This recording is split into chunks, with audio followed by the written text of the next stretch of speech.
Bonjour et bienvenue sur Knowledge School. Aujourd'hui, nous allons apprendre des compétences basiques sur le logiciel Microsoft PowerPoint. Alors, pour cela, nous allons commencer par créer d'abord un nouveau document dans Microsoft PowerPoint en faisant CTRL plus N ou alors en venant au niveau de cette barre de recherche et en écrivant à l'intérieur le nom du logiciel que nous cherchons. Déjà, lorsqu'on écrit les trois premières lettres, on nous propose le logiciel, donc on peut double-cliquer dessus et ça nous permet de lancer le logiciel. Maintenant que nous avons réussi à lancer le logiciel, alors nous allons commencer par présenter l'interface du logiciel. Nous avons ici en haut la barre des titres. Ça veut dire que si nous voulons renommer notre document, le titre que nous allons lui donner va apparaître ici en haut. Alors, nous allons essayer très rapidement en venant par exemple au niveau du menu Fichier, aller dans Enregistrer et nous allons proposer un nom à notre document. Je ne sais pas, on va l'appeler, je ne sais pas moi, formation. Voilà, par exemple, formation PowerPoint, donc PPT. Voilà. Voilà par exemple le nom que nous avons donné à notre document. On voit très bien qu'au niveau de la barre des titres, le nom formation PPT apparaît. Alors, si nous essayons d'aller un peu plus loin dans cette étude, nous allons constater qu'à ce niveau, nous avons la barre des menus. Et nous avons quelques menus qui apparaissent là comme le menu fichier, le menu accueil, le menu insertion, le menu création, le menu transition, le menu animation, le menu diaporama, le menu révision et ainsi de suite. Donc nous avons là la barre des menus. Ensuite, nous avons là quelques tâches que nous pouvons effectuer au niveau de la barre des tâches, comme par exemple nouvelle diapositive. Si nous voulons une nouvelle diapositive, en fonction de ce que nous voulons faire, nous pouvons venir ici et prendre une nouvelle diapositive comme celle-ci par exemple. Donc, en fonction de ce que nous voulons faire, c'est nous qui choisissons en fait la nature de la diapositive.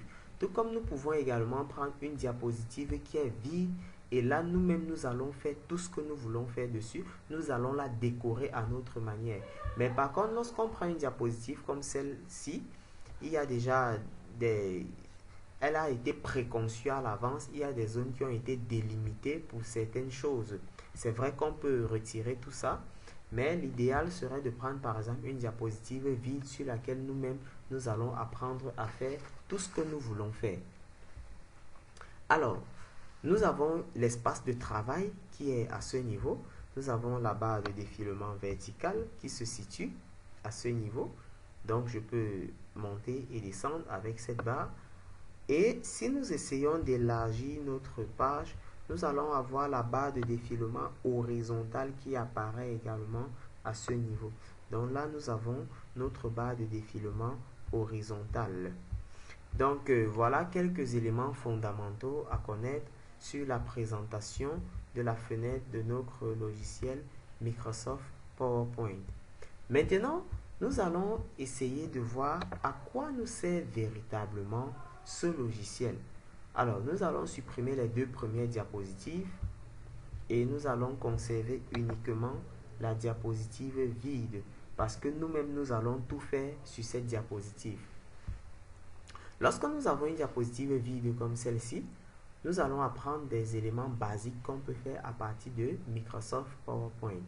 Alors, ça nous sert à faire des présentations. Par exemple, j'ai envie de vous présenter un projet. Je peux utiliser ce logiciel pour concevoir les idées que je voudrais illustrer pour que lors de ma présentation, vous puissiez voir clairement quelles sont les idées que je veux exprimer. Voilà à quoi peut nous servir un tel logiciel. Alors, nous allons comprendre une chose, c'est que dans ce logiciel, pour faire des animations, que ce soit pour des formes, que ce soit pour des textes ou des images, on doit toujours prendre en compte une zone de texte. Raison pour laquelle je vais commencer par prendre une zone de texte que je vais tracer. Voilà. Et à l'intérieur, je vais essayer de mettre par exemple le contenu de ma formation. Je ne sais pas moi, je vais mettre la formation. Voilà. Donc ça a pris en compte une zone de texte. Je peux réajuster la zone de texte à la taille exacte de mon texte et je peux même centrer. Je peux l'amener tout droit, voilà, vers une position qui me convient le mieux. Tout comme je peux décider de la ramener totalement à droite ou alors je peux la faire monter un tout petit peu. Tout dépendra de moi. Ça, c'est en utilisant les touches de direction que je peux l'amener soit vers la gauche, soit vers la droite, soit vers le haut, soit vers le bas. Alors, je propose donc ici quelques formations. Et donc, parmi les formations que nous proposons, nous allons par exemple avoir une formation en intelligence artificielle. Alors, je prends donc une zone de texte et je numérote la 1.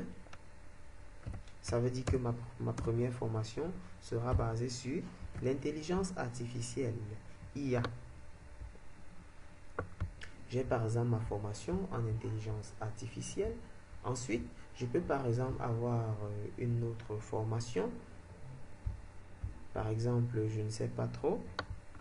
Ces formations ne sont pas obligées de suivre une structure logique. C'est juste pour comprendre comment est-ce que ça marche.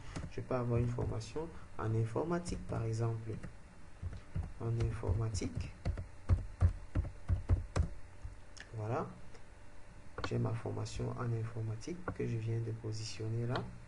Par exemple, je peux également avoir une formation, par exemple, en marketing. C'est un exemple. Donc, comme numéro 3, je prends 3. Numéro 3, c'est la formation en marketing. Voilà, j'ai ma formation en marketing. Voilà donc quelques formations que je viens de lister et on va essayer de travailler avec.